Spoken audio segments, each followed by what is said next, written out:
여러분 안녕하십니까? 이번 시간은 경기도 구리시 제2선거구 도의회 의원 임창열 출마자 모셨습니다. 어서 오세요. 네, 안녕하십니까. 네, 시청자분들께 인사 부탁드립니다. 네, 전 경기도의원 임창열입니다. 이번 6.3 지방선거에서 구리시 제2선거구 교문 2동, 수택 1동, 2동, 3동에 출마한 경기도의원 예비후보 임창열입니다. 반갑습니다.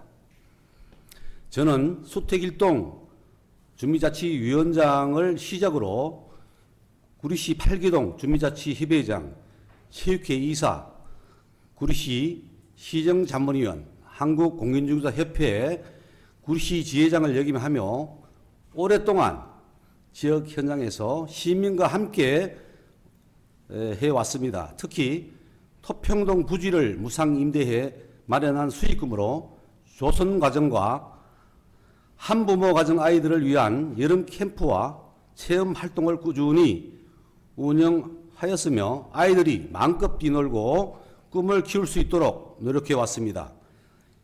그 후 윤호중 국회의원 보좌관과 더불어민주당 구리시 지역위원회 사무국장을 거치며 정치에 입문했습니다.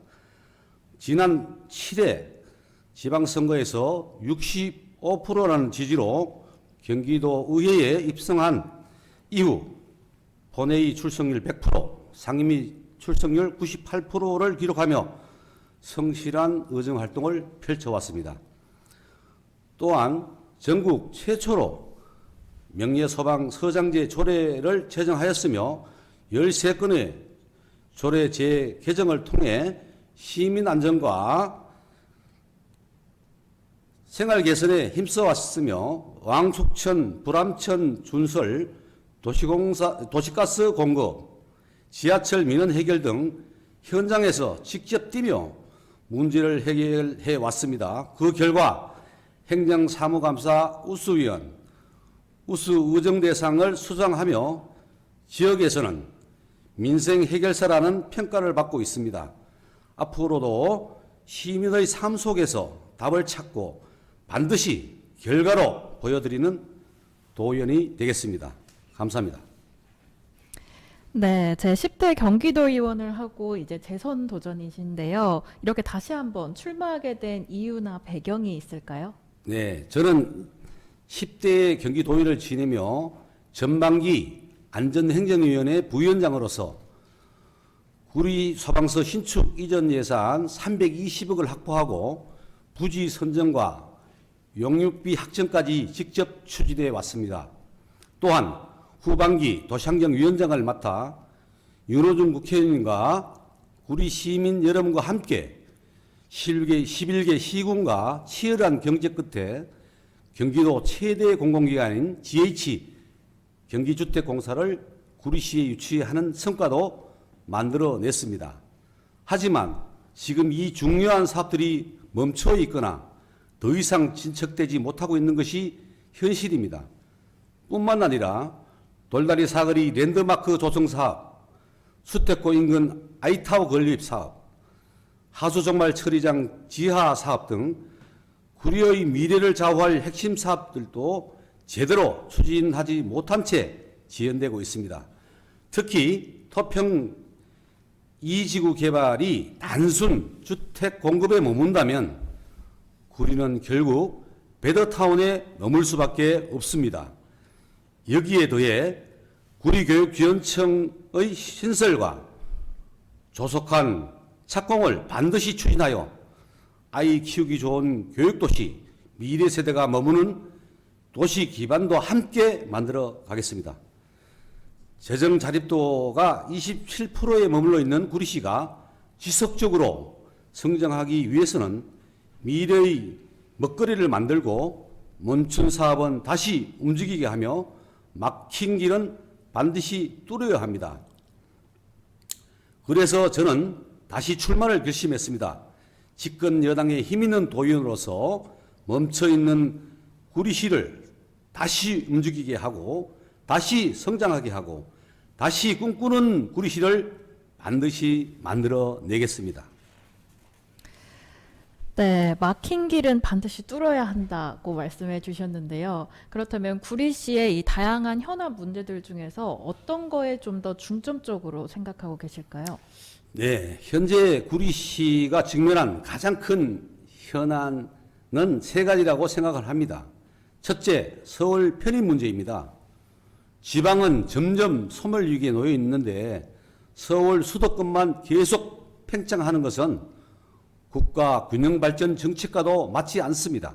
또한 서울 편입은 구리시의회, 경기도의회, 서울시의회, 국회, 그리고 행정안전부까지 복잡한 절차를 거쳐야 하는 현실적으로 매우 어려운 사안입니다.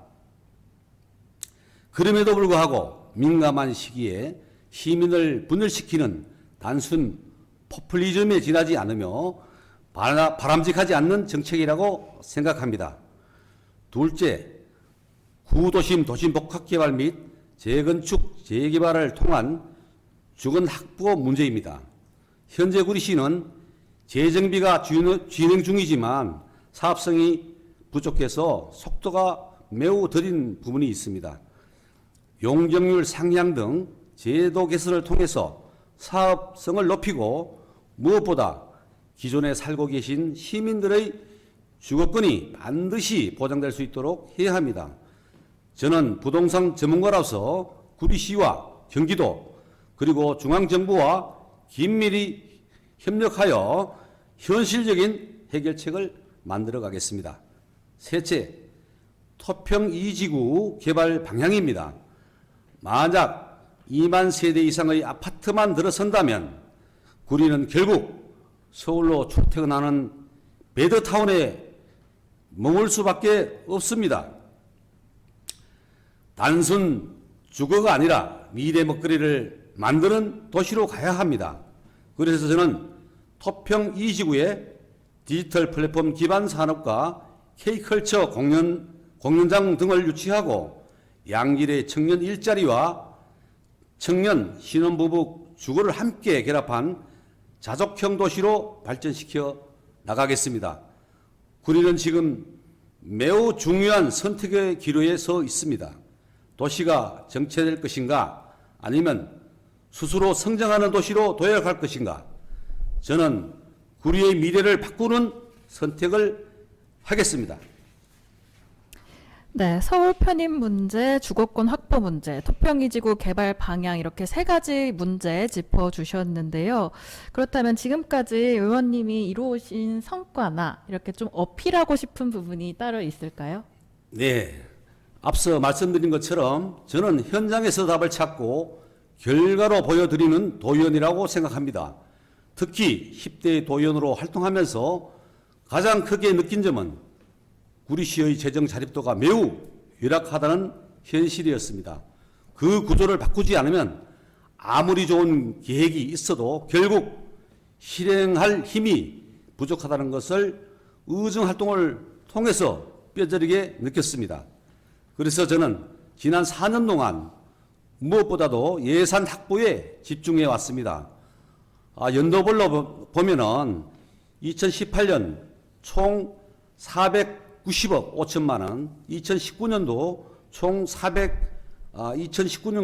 600억 7천만 원, 2020년 총 963억 3천만 원, 2021년 총 702억 8,200만 원의 도비를 확보하며 해마다 꾸준히 구리 예산을 끌어왔습니다. 이렇게 4년간 2,700억 원의 예산을 구리시에 확보하는 성과를 만들었습니다. 이는 역대 도의원 중 가장 많은 예산을 확보하였습니다. 이 숫자는 단순한 금액이 아니라 구리시의 기반을 바꾸는 힘이라고 생각합니다. 예산 확보와 더불어 아까도 말씀드렸다시피 구리 소방서 이전을 확정시키고 경기주택도시공사 유치를 성공시켰으며 경기 정원 박람회를 유치하였고 관내 8기 학교 체육관 예산을 확보하는 등 성과로 이어졌습니다. 또한 왕숙천, 불암천 준수를 통해서 장마철 수해를 예방하고 돌선마을 수건 사업인 도시가스를 공급하였고 수택 사거리 지하철 민원을 끝더니 해결하는 등 시민 생활과 직결된 문제도 현장에서 직접 해결해 왔습니다. 그 결과 행정사무감사 우수위원, 우수의정대상, 언론사가 선정한 올레오 구리인 의정대상을 수상하는 등 여러 가지 평가에서 인정을 받아왔습니다. 저는 앞으로도 재정이 약한 구리시를 대신해 더 많은 예산을 확보하고 그 예산을 실제 변화로 만들어내는데 끝까지 책임지는 도연이 되겠습니다. 네, 예산 재정에 대한 성과들이 굉장히 눈에 띄는 것 같습니다. 그렇다면 이제 마지막으로 시청자분들이랑 유권자분들께 못다한 말이 있다면 한마디 해주시죠. 예, 존경하는 우리 시민 여러분, 그리고 시청자 여러분, 저는 지난 시간 동안 말이 아니라 결과로 보여드리기 위해 현장에서 직접 뛰어왔습니다. 구리시의 현실이 녹록치 않다는 것도 잘 알고 있습니다. 재정은 부족하고 해결해야 할 과제는 아주 많습니다. 하지만 저는 확신합니다. 누군가는 책임지고 예산을 확보하고 멈춰있는 도시를 다시 움직여야 구리의 미래도 바뀔 수 있습니다. 저 임창열은 시민의 목소리를 가장 먼저 경청하고 현장에서 답을 찾고 몸소 실천하는 민생 해결사 도연이 되겠다고 약속합니다. 구리라는 심장을 다시 뛰게 하겠습니다. 성장하는 자족도시, 다시 꿈꾸는 구리시를 만들겠습니다. 이재명 주권정부의 성공을 뒷받침하고 지방정부와 중앙정부를 잇는 가교 역할을 충실히 수행할 실력이 검증된 후보, 여당의 힘있는 민생 해결사 기호 1번 더불어민주당 경기도의원 예비 후보 임창열을 꼭 기억해 주시기를 당부드립니다. 시민 여러분들의 선택으로 그 변화를 반드시 만들어내겠습니다. 감사합니다. 네, 오늘 말씀 여기까지 들어보겠습니다. 인터뷰 응해주셔서 감사합니다. 예, 고맙습니다. 감사합니다. 지금까지 경기도의원 후보 임창열 후보자 만나봤습니다. 시청해주신 여러분 고맙습니다.